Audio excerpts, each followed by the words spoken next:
Hello, everybody. I'm Norma Levy, president of New Plaza Cinema. We're a nonprofit organization. Today, we'll be discussing an extraordinary 1950 film called Sunset Boulevard, directed by Billy Wilder and starring uh, William Holden and Gloria Swanson. And now it's my great pleasure to introduce our wonderful curator and host for this program, Gary Palmucci. Gary? It occurred to me that we're now in the fifth year of these classic film talkbacks, and there are certain directors and actors and genres that we seem to keep circling back to. And more, I find myself recalling the first time I saw many of these films, where I was in life, and what ways the pictures keep resonating for me. It's been over 45 years since I first saw Sunset Boulevard at the late lamented Carnegie Hall Cinema, which some of our viewers may recall. And along with the many factually accurate details about Hollywood history, both in its past and ones more recent to its actual 1950 setting, the indelibly synchronous partnership of Billy Wilder and William Holden, their first of four. There's also something very recognizable to me, that sense of seemingly implacable odds against a person trying in any way to advance their life. The first 20 minutes of Sunset Boulevard, which happened to take place on the fringes of Hollywood, depict that as vividly as any movie I know. Max, I understand you found an original trailer for the film. I have, Gary, and it's great to have you back, and exciting to be part of this Thursday Talkback series. Yes, so we have the original 1950 trailer for Sunset Boulevard, and the official title is BLVD period. You're not supposed to spell out Boulevard. I didn't realize that until recently. But here is how Paramount Pictures originally set out to sell the film to the public, which had a very underwhelming response when the film was released in 1950. Let's take a look at the original trailer from Paramount Pictures.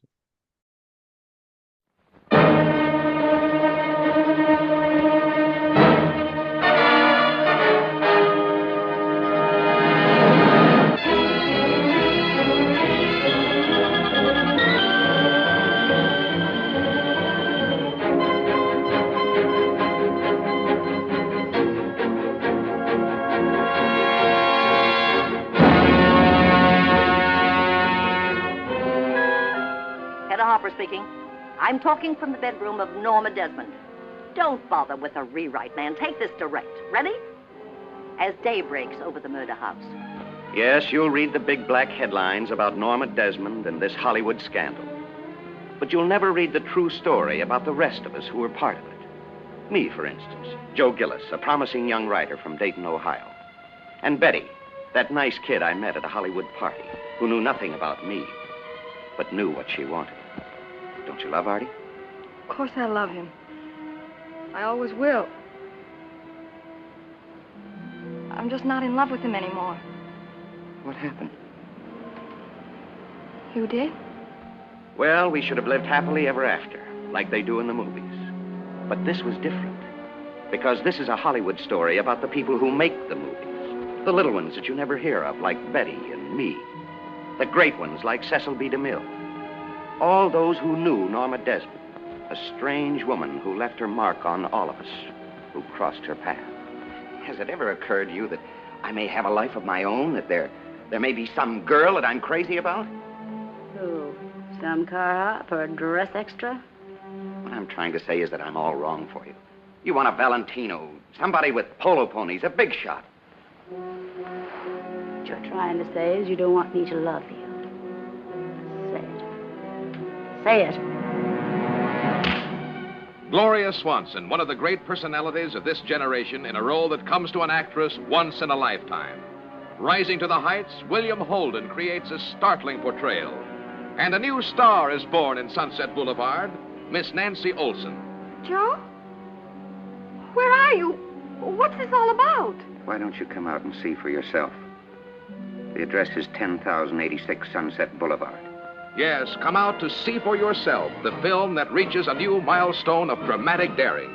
The film that every critic says is a giant among motion pictures.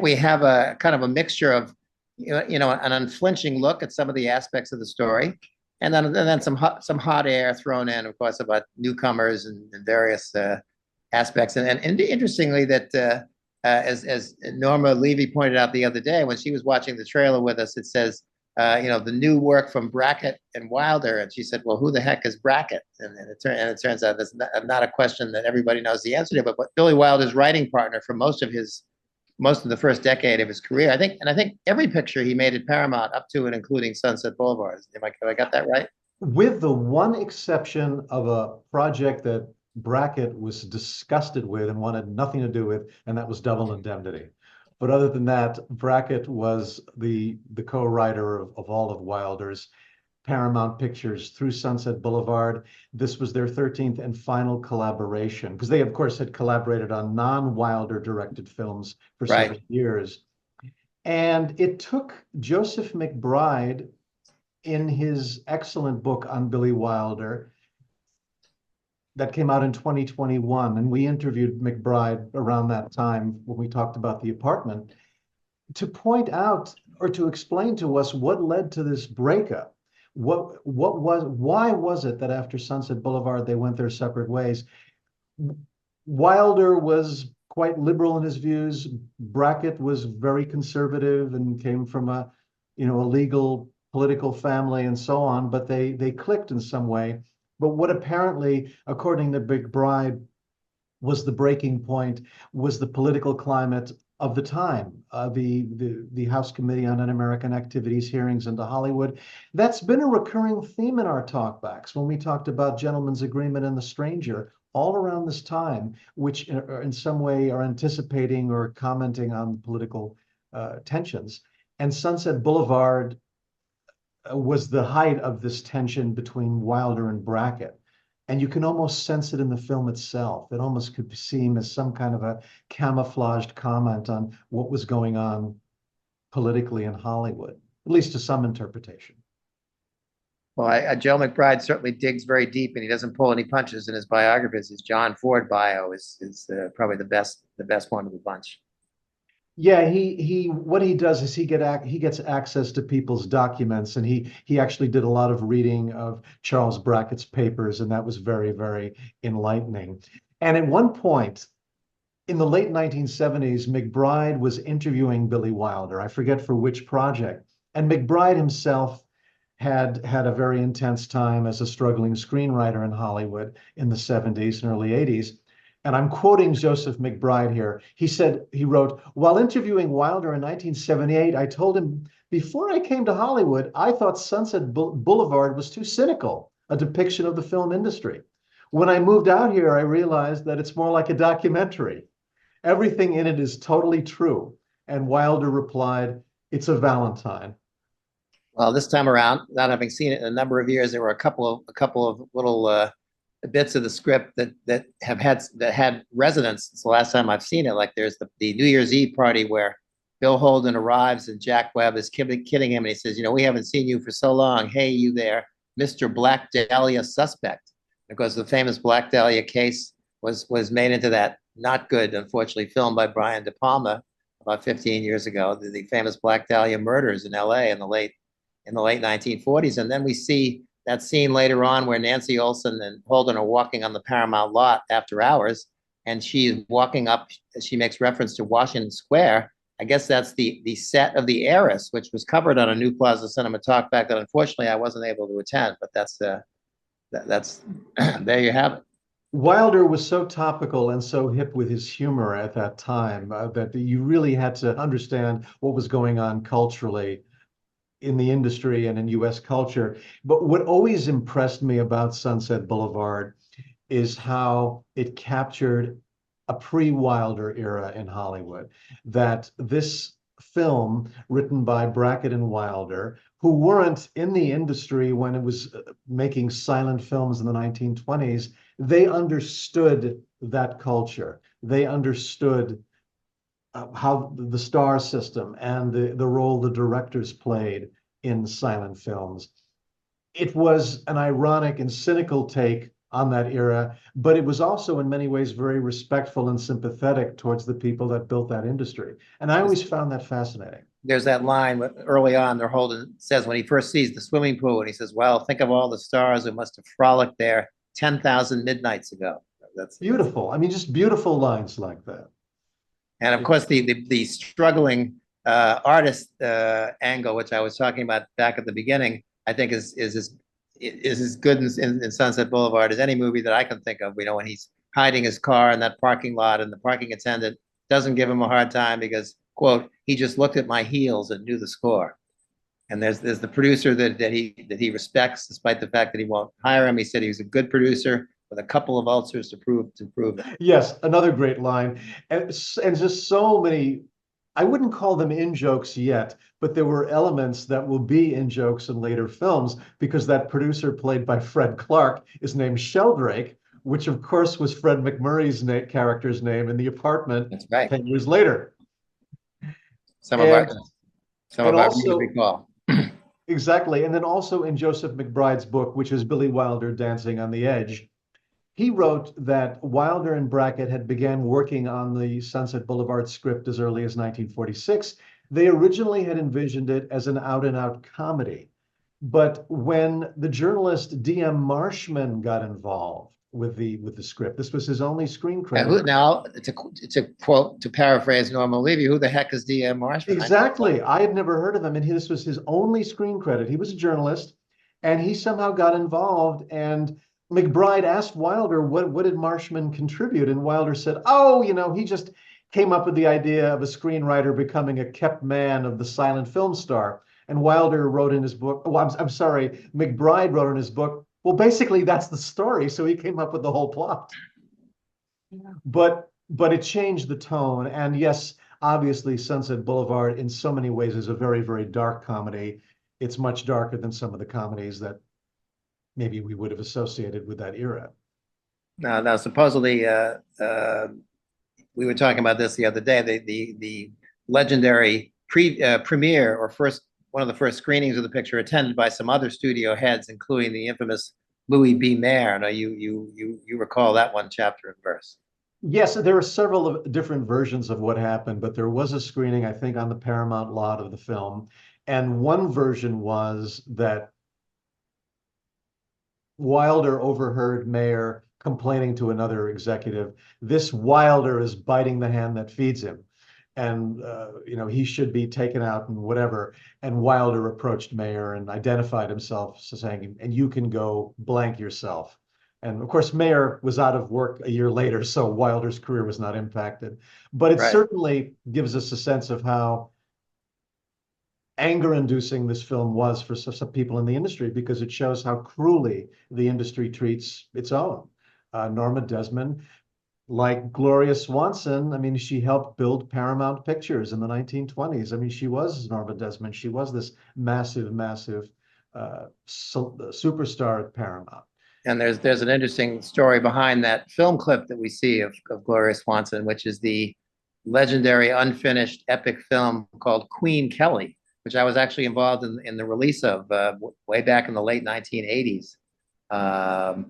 A film that was produced by Joseph P. Kennedy, and there was, of course, various innuendos about the relationship between those two. But the film was never completed. It was kind of like the Heaven's Gate of its day in terms of cost overruns and endless shooting schedule, and was only survived in fragments, but enough of fragments to produce a 90-minute look at what might have been when it was released to theaters in the mid to late 80s. And I believe production was 1929, which was really the last. That was the last year for silent production. That's right. I remember when they brought Queen Kelly, they started showing it in museums, and I saw it at the LA County Art Museum one evening, and Stroheim's widow was in the audience, so that was an important event. And of course, so Eric von Stroheim, who plays Max von Meyering, her butler, who was a former director in Hollywood, von Stroheim himself was a director, and of course an idol of Legendary. legendary. He had been an actor in the 1910s, and he arrived as on the scene as an actor director with Blind Husbands in 1918 for Universal, which made him the man you love to hate. And then there were some high profile cost overrun epics that followed, like Foolish Wives. And then his masterpiece in 1924, Greed, which we silent film lovers adore, but lament that it was heavily butchered by its studio.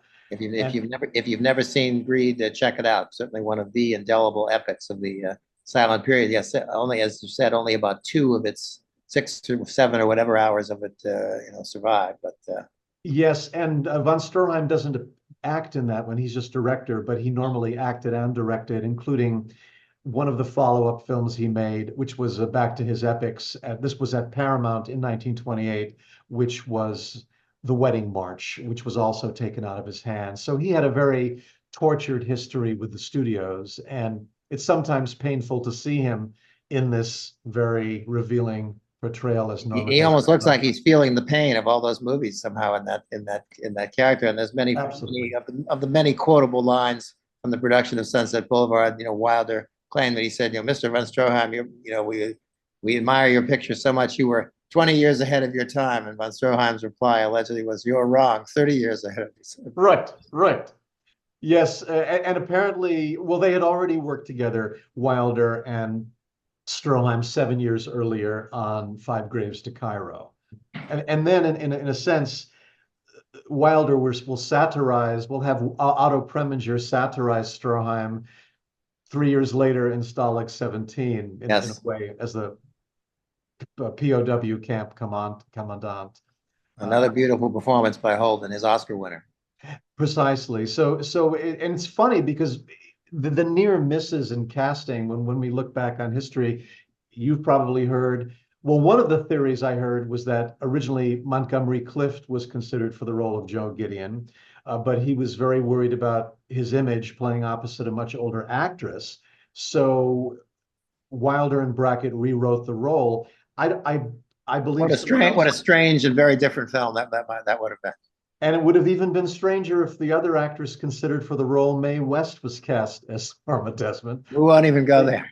They didn't stay with that for long. So they refashioned the script for William Holden, and it's almost impossible. It's impossible to think of a better actor playing this part. And also, you mentioned, or we get a sense in, well, no, we don't get a sense in the trailer, but certainly it's very perverse to have a film narrated by a dead man. I mean, this just wasn't done. And normally I don't like films with narration throughout, but this is where the narration works brilliantly. I'm usually not a big fan of flashbacks, but the flashback here is one of the most famous uses of a flashback of all time. And it's extraordinary. In Double Indemnity, I guess we have Fred McMurray. He's almost dead when he's right. And I thought his narration worked there too. So yeah. Wilder knew how to do it. And here's the story though. Originally, as unsettling as the opening is, where the police are arriving to find a dead man floating in a pool who's narrating the story, originally the opening of the film was even darker. The film was to have begun in the Los Angeles County morgue after the murdered corpse of William Holden is delivered. And I many years ago, I was at a home of a screenwriting professor in Los Angeles, and he had the early draft of the screenplay with that opening. And I quickly read the opening, and sure enough, Joe Gideon wakes up on the slab. There's a tag on his toe, and he starts talking to the other cadavers. I mean, there's a young boy who drowned. There's a black man who was the result of a violent crime, and they're having a dialogue. And the problem was, I mean, Wilder thought the scene was extraordinary, and I'm sure it was, but it had some disastrous reactions from preview audiences. They thought it was a comedy, and they were laughing and laughing during the morgue scene and even walking out. And so Paramount allowed Wilder to take 6 months off to retinker the film, or to tinker with the film. That sadly has never turned up as a DVD extra. It's No. up there with the pie fight in Doctor Strangelove. And Exactly. It's one of those things scenes, that will, or the original ending to Double Indemnity, the gas chamber ending, Right. which is also lost. And one Wilder biographer, I believe it was Morris Zolotov, wrote that the film was also to have ended in the city morgue after Norma Desmond goes mad in front of the reporters. Nancy Olsen's character was originally to have been shown weeping over Holden's corpse. So that was you can only imagine the reaction to that. And then we had in the Oscars of 1950 one of the Titanic face-offs for Best Picture from opposite coasts. Supposed exposés of the theater industry and All About Eve, and the movie industry in Sunset Boulevard. All About Eve won that one big time.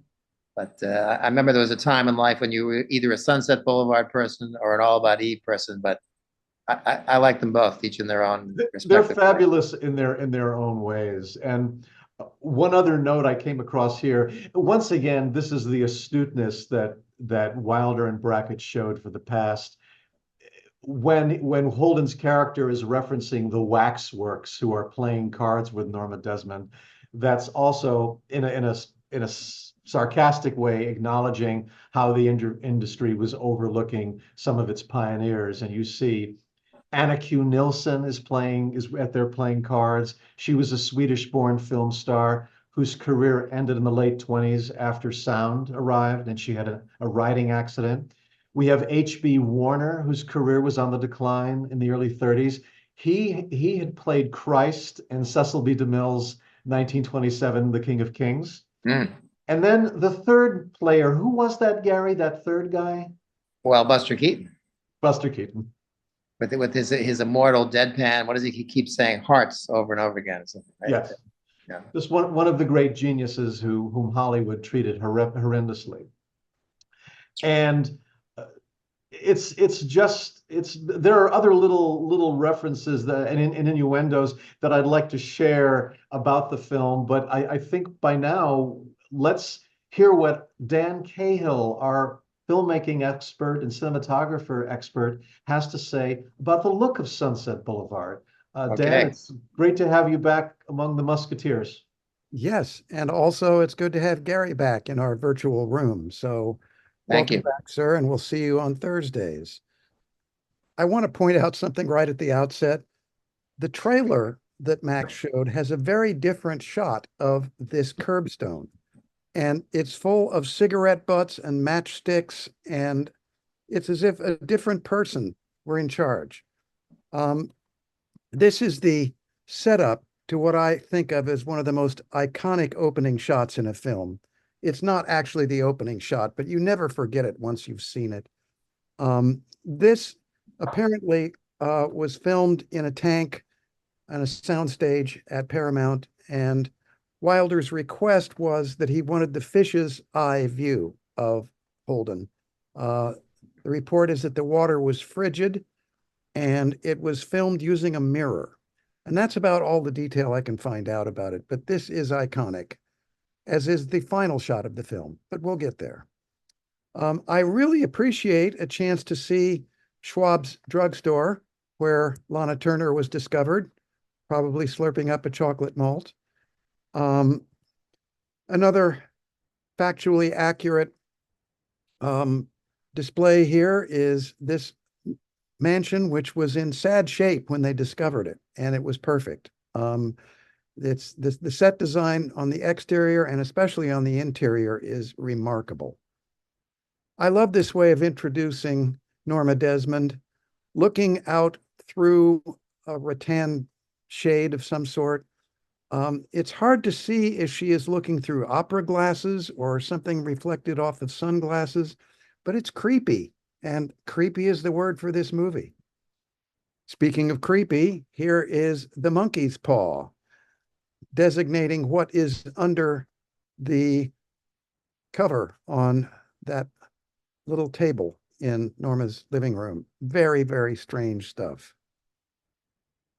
Speaking of very, very strange, Norma Desmond has her right hand in a claw position. It's not holding anything. It's just there as if she's a predatory beast. And I have to say, if I ever start smoking again, I want a cigarette holder like that. That is just priceless stuff. Now, this is supposedly the hands of Max, also known as Erich von Stroheim, playing Bach's Toccata and Fugue in D minor. We all know that those are not really his hands because they really are executing the tune very well. I will return to that topic later on, but this is another wonderful opportunity to stage things so that you have two elements going on in the shot at the same time. Speaking of smoking, I have a story from my first year in film school where I wanted to shoot a scene something like this. And the only way to get the projector beam properly illustrated, so to speak, was to blow smoke into it. And I had been off of cigarettes for a few years and tried adding the cigarette smoke, and it nearly made me sick. So that's a little warning to all you kids out there who want to make movies. This is a scene from Queen Kelly, which my colleagues have already discussed.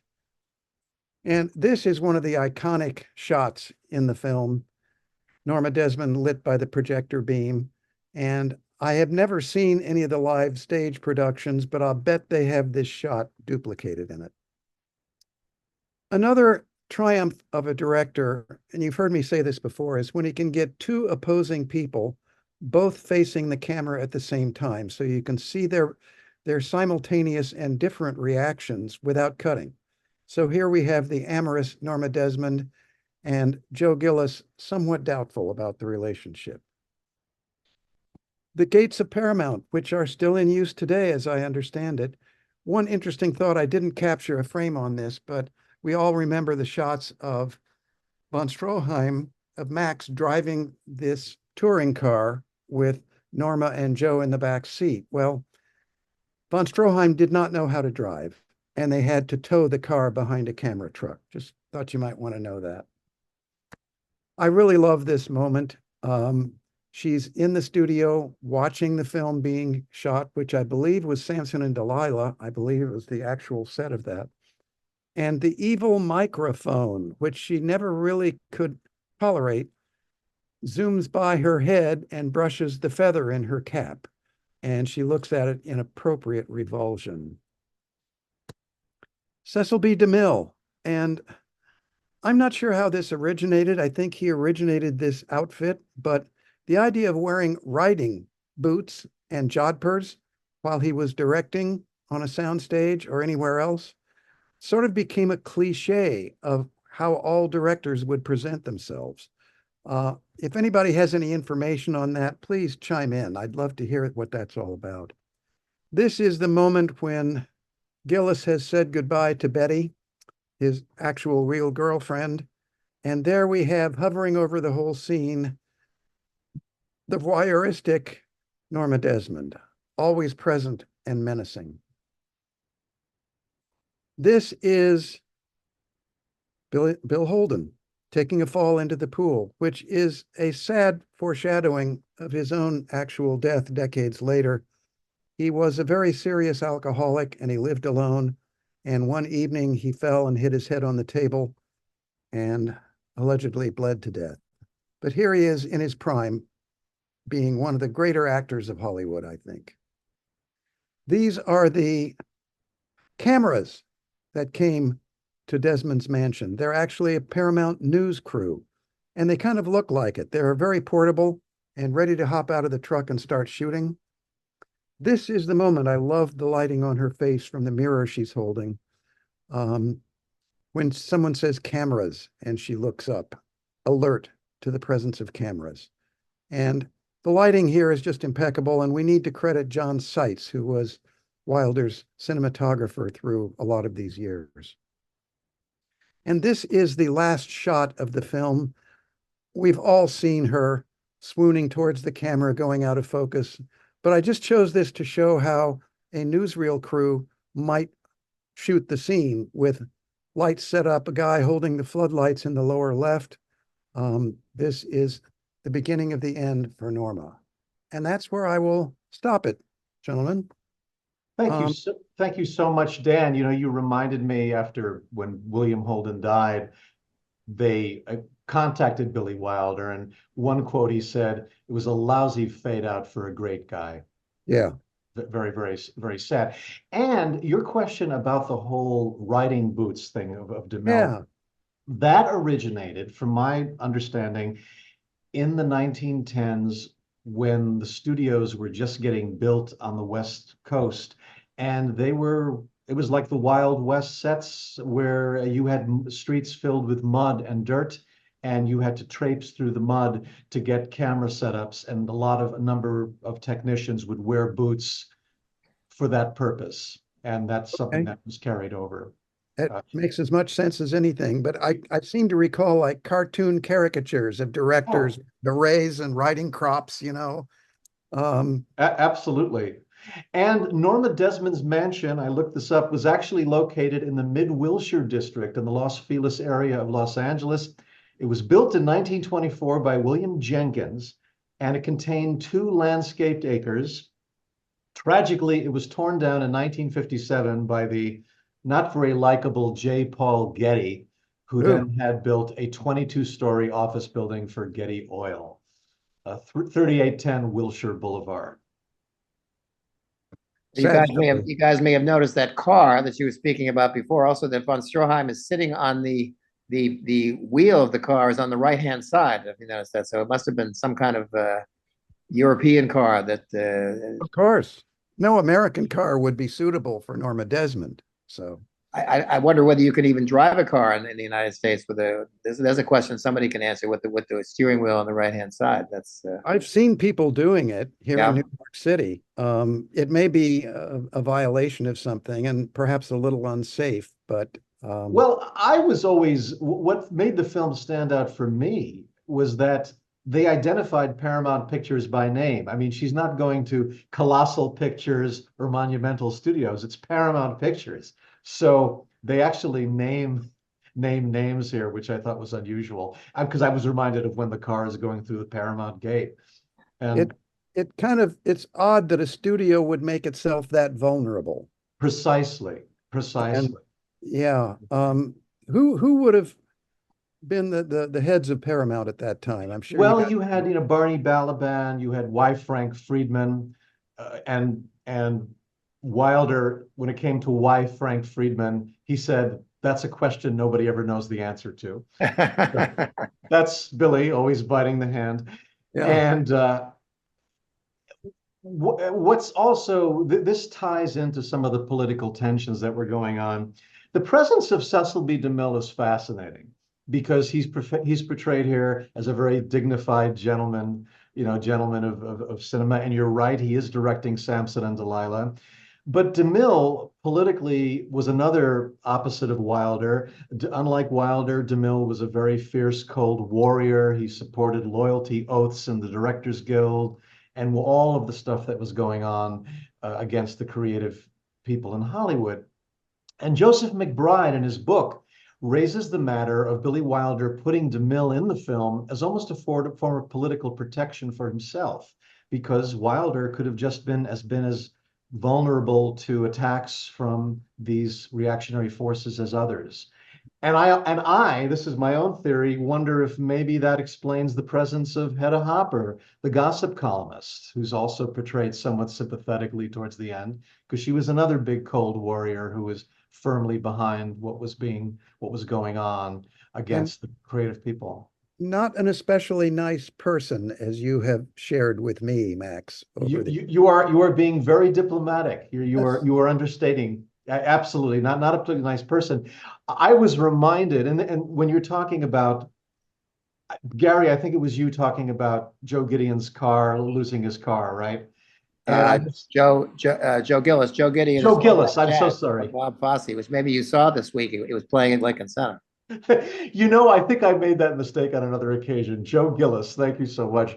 But I was reminded of Tom Anderson's, that's Thom Anderson's documentary, Los Angeles Plays Itself. Deserves to be more widely seen.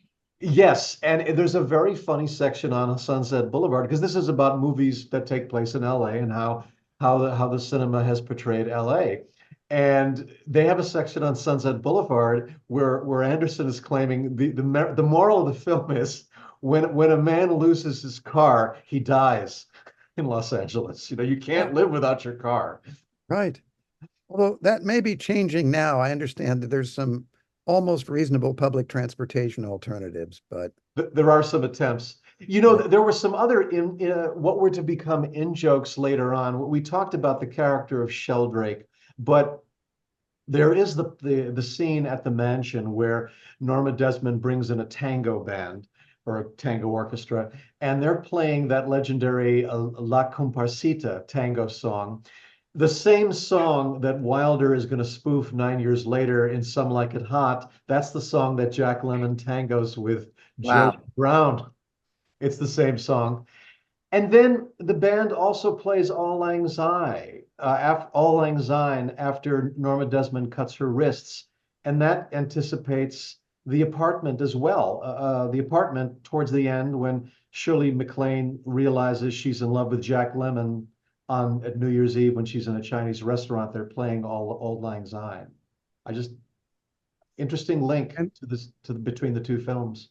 while we're talking about music, let me dive in and deal with what von Stroheim was playing on his pipe organ when that scene begins.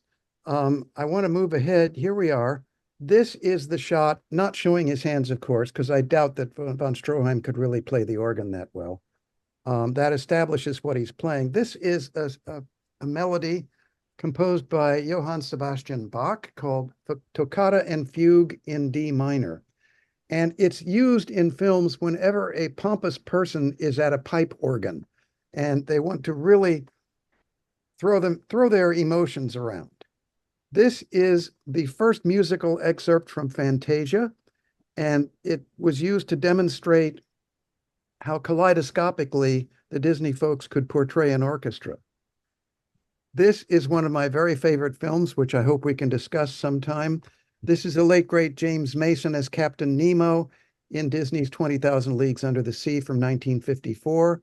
He's got a full pipe organ in his submarine hidden away somewhere, and he's playing that same catchy melody. And one other shot I have is from another great film I love, The Great Race. This is Jack Lemmon as Professor Fate, attempting or pretending to play it on a pipe organ, but it's actually what we would have to call a player organ. It plays by itself because his hands are bandaged from wounds he achieved while trying to foil the great Leslie.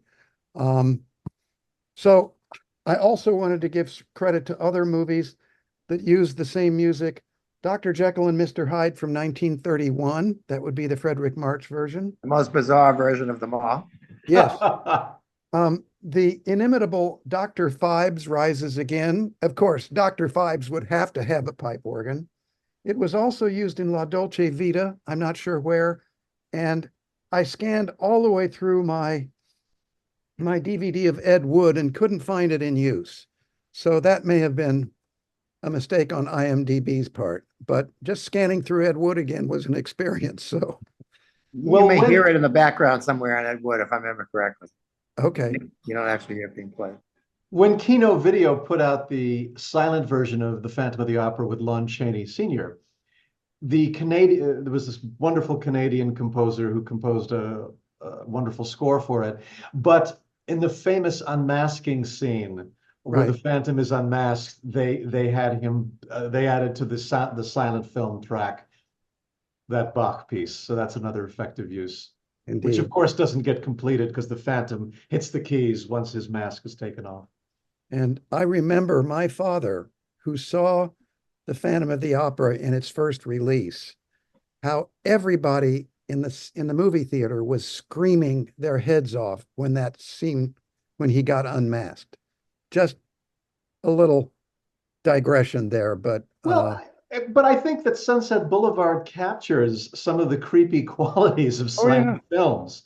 yeah. It captures what could be very disturbing visuals that come out of silent films. You know, there was one other visual, Dan, that I totally forgot from Sunset Boulevard.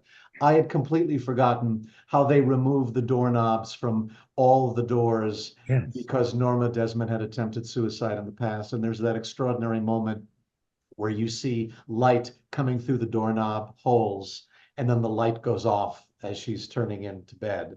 I had totally forgotten that. That was just extraordinary. Beautifully visual storytelling, just with light and shadow. Tells you. Absolutely. And then there's a bit of a financial irony here.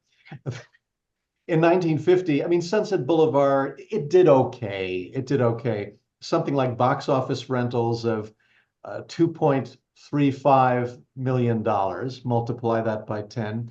But it was easily dwarfed at the box office by Cecil B. DeMille's Samson and Delilah, which was the huge, massive hit that came out in general release that year. Interesting. And I think All About Eve was a much bigger hit, probably too, commercially than Yes. But So it absolutely, and it did take a while for people to come up with it. And of course, it has the immortal lines of dialogue. I am big. It's the pictures that got small, and we didn't need dialogue. We had faces. And I'm ready for my close-up now, Mr. DeMille. Precisely. It's just all you have to do is say Sunset Boulevard, and people will quote one of those lines. That's how well. Not a comeback, a return. Yeah. Yes, and it would, because it did come up with it did sort of turn into a cult picture. And I'm checking out a few notes here from our participants. Someone did ask about the filmed morgue opening, which we did discuss. And by the way, there are stills of that in one of the books I have about Wilder. It might be Cameron Crowe's Conversations book. There are stills of William Holden lying on a morgue slab. So they did reproduce that for that book. And yeah. And then Penny writes that the actual Norma Desmond mansion was actually closer to Koreatown than Los Feliz. Los Feliz was an area where many silent film actors and directors lived. And then Delia Smith writes, the movie The Player with Tim Robbins invokes Joe Gillis as the sender of the creepy postcards. Absolutely. That is absolutely true. That is absolutely true. We'll at this point we'll take questions and thoughts from our audience. Just a reminder that for those of you in Manhattan, this Sunday at 12:15, what's going on at our cinema on 67th Street, Gary? We're doing this will be a Billy Wilder trifecta, or as in the next door doctor says, a Twilight doubleheader in the apartment there a couple weeks ago, which Twilight doubleheaders which no longer exist, but 1, 2, 3, Wilder's follow-up film to The Apartment, in glorious black and white CinemaScope in our cinema. The Apartment played great 2 weeks ago. I'm sure, and I'm sure many of you listening today were there. Max and I will be around. Max was detained, but maybe he'll explain it, maybe not, what happened last time. But I was supposed to be there for The Apartment, but there was the Puerto Rican Day Parade, and I just couldn't get across town. It broke my heart because The Apartment is absolutely one of my incredibly favorite Wilder films. 1, 2, 3 is fascinating because Wilder always being ahead of the curve, the timing was awkward because it was filmed before the building of the Berlin Wall, and it opened after the Berlin Wall was constructed, and there was all sorts of political controversy about the subject of the film and the timing of it. But we'll have a lot to talk about. It's got rapid fire dialogue and delivery, courtesy of James Cagney and others. Bringing their rapid fire dialogue possibly to unparalleled heights, at least at that point, just not nonstop. Nonstop is the word. So that's going to be on Sunday. We look forward to seeing everyone there. And Lori, with your assistance, we can take, if people want to ask any further questions or comments, this is a good time to do it. If anyone wants to ask a question, please use the reaction button and raise your hand, and we'll call on you and ask you to unmute your audio and start your video. Marjorie. Hello, Marjorie. Hi, Marjorie. Hi. Thank you so much for a wonderful presentation. Something has always confused me about this movie. Why is it called a film noir? To me, this is no way, I mean, visually, yes, it's definitely, but like film noir has existential characters, evil is doing, nobody really cares, they're very unsavory. This to me was a movie of three characters who were just pathetically sad, but nobody was really meaning to do harm to anything. So I don't really see this as a film noir, but as as defined by Eddie Muller, I'm a purist. So perhaps that's it. And I would be curious because I know Eddie and the others from the Film Noir Foundation have very specific agendas for what constitutes a film noir, and I don't recall how they weigh in on Sunset Boulevard because you're right, it has elements of noir when we see the police arriving and the reporters and gunshots and things. Yeah, no, the shadows, the filming, absolutely But then is you're right, it's noir. a whole nother theme The going story, on. yeah, the story is no way a A lot of film to a me. lot of serious scholars think of film noir as a style. And certainly Sunset Boulevard is well within that definition. The mood, the atmosphere, the creepiness all suggest noir, even though specific plot points do not correspond very well. Yeah, I would kind of call it noirish, and I would instead That's of fine. you know, I can live with that. Noir-esque. Yeah, okay, we're pretty good. relaxed here about our definitions. Yeah. I mean, it's a broad, there's no exact definition of it. As I said, Eddie Muller, when he introduces things, he will always, identify it. Some people will say it's noir, some people won't, and this is good for you purists. So he identifies that. And I have found out that I'm a purist. That's it. That's it. So Eddie Muller. Thank you. Thank you, Marjorie. Thank you, Thank you so Marjorie. much. Joel, you have your hand up. If you could unmute and start your video, please. Thank you. This isn't a yes or no question, but the three of you are so well read and have such background on this. That was an era where producers had so much control over the films. Did Brackett have that kind of control, or was he a producer in name only? Because Wilder was such a control freak.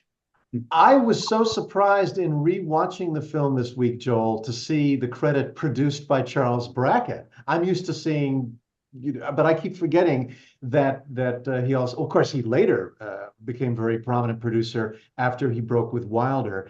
But Wilder did have the final say, and from what I understand and what I had read, Brackett really came to hate this project. And was almost washing his hands of it after a while. That was according to one biography. Yeah, I put the note in there that I read on IMDb that they nearly came to blows over the montage sequence in this movie. And once again, we have to also keep in mind the political tensions going on that were adding to the strain in their relationship. But Brackett was not fond of this one, and it was clearly the end of their partnership. But Wilder would have had final say. And it's amazing he had as much control at Paramount as, the fact that they gave him all this time to rework the film after that disastrous preview. Other directors would have had the film taken away from them, but he had a good enough contract there that afforded him quite a bit of freedom, including over Brackett as producer. And then Wilder went on after this to make perhaps really his darkest film, Ace in the Hole, which yes, we should also do a program on. That's an extraordinary film. And that also was an underperformer, and he got a little scared after that and was playing it safer for a little while.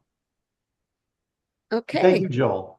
Thank you, Joel. KB, can you unmute and start your video if you'd like? Hello, everybody. How are you? Hi, nice to see you all. I was wondering, I think you said that this movie didn't do so well when it opened. Okay. Yes, but now we consider it like a classic, and I'm always curious to know, when does something sort of turn out to be, or go from okay to suddenly become like something that we all, talk about years later? Like, what happened? Did it get reissued? Did it just grow? I can offer one phrase that comes to mind when we talk about classics. It has stood the test of time. And generations of people have watched it and appreciated it more than a 1950 audience going into their weekend movie palace might have thought. And it takes on greater significance when you realize how accurate it was in describing the Hollywood of that era. And also, one of the systems that often moved a film into cult status, and Gary may want to weigh in on this too, was the campus film screenings that would have taken place perhaps in the 1960s and 70s, Yeah. where the new generations were discovering these incredibly unusual Hollywood films that had perhaps been undervalued and elevating them and appreciating. Sure, And for I sure. would say the French probably were very favorable in their reviews of Sunset Boulevard when it played there in the 50s. But here, I would say the campuses and then eventually the repertory theaters would have given new life to Sunset Boulevard. And Paramount Pictures were on TV a lot, I think, Oh, beginning in yeah. the 50s. Television in the exposure, 50s and 60s. absolutely. Oh, right. Okay. You get a new exposure on television because it was constantly being shown on TV. And at the time, Andrew Lloyd Webber announced he was doing a musical version. Wilder, who never had a filter, was very cynical about it. He said, they're not going to be able to come up with a falling chandelier for that one, And he said, I'm not going to get any money off of this because, Universal owns the Paramount Library, and I saw it. And then once the musical came out, he saw it and loved it. So maybe he got a little bit of the profits. I hope he did. But anyway, It's coming to New York in the fall. oh, it is. Okay. Yes. Thanks for letting us know. Thanks a lot. Thank you so much. Thank you. Okay, last question. Robin Cameron, can you unmute and start your video, please? Yes, I was actually going to ask the same question that she did. But I also want to say this is to me, this is such a brilliant movie because of the cinematography and the lighting, the acting. And so to me, I've always favored this over All About Eve, although it's a brilliant movie too. But I love the dichotomy between the good girl, is it Peggy? Well, the Nancy Olsen character, yeah. Yeah, and then Norma Desmond, and all the creepiness in the movie, to me, is reflective of the Norma Desmond character. But yeah, I mean, Billy Wilder is one of my favorite directors. I think he's brilliant. Well, It's amazing the amount of work he's done, and you can never really discuss all of it in the time that's allocated because he made so many fantastic films. And I thank you so much, Robin, for that. One final comment, Jerry Thornhill wrote to us that Sunset Boulevard does appear in Eddie Muller's Dark City noir book. And although he doesn't get into whether it's technically noir, he calls Billy Wilder, quote, the most talented combination of writer and director ever to work in Hollywood. That's a big statement. It's hard to argue with that. And I just wanted to underscore Robin's comparison of this to All About Eve. When we discussed All About Eve a couple of years ago, I think it was, I had to struggle to find interesting visuals in that film. It was all sort of bland, flat theatrical lighting and nothing very compelling to watch. But this film, you could look at it without the sound and really enjoy it another time. Well stated. Well, thank you so much, Dan, and thank you, Gary, and thank you all of you for your contributions. Thank you. We hope to see you on Sunday at the New Plaza Cinema, and Lori, we'll turn it over to you. Our next 1, 2, 3 doesn't get shown very much in cinemas, and that widescreen ratio looks pretty good in our little theater. And our next talk back in late July will be Christopher Guest's film, A Mighty Wind, which if you've seen it, you'll probably remember it fondly and want to watch it again. So we'll be here to talk about it. A mighty wind is coming. Yeah.